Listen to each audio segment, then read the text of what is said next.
Thanks for stopping by. Would really like this blog to be a conversation about educational technology and how we look at research. So please contribute with comments either on my blog or through YouTube.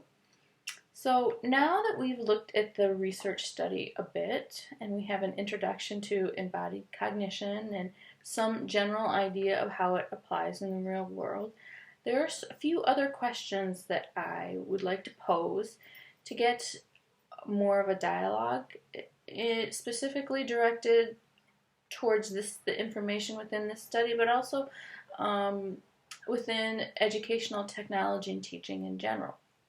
So comment please on whatever calls to you. If a particular question doesn't hold a lot of pull for you, then don't worry about it. But even just answering one question, posting a few comments would be really valuable for the conversation.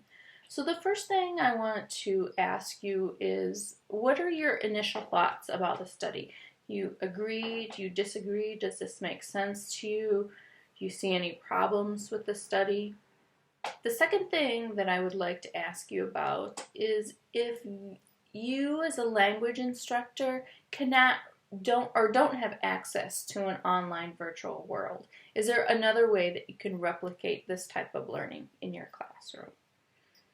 The third thing that we should think a little bit more about is, of course, we're all busy. So how do busy teachers implement new strategies or new tools into their teaching?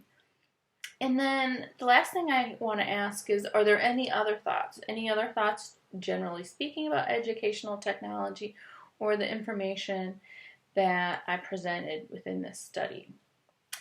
The last thing that I want to say is I think it's always a good idea for you to read the research for yourself.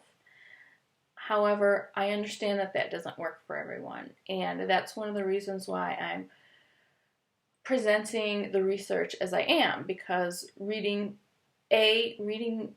dense research studies doesn't work for everybody, and B, not everybody has time for that either.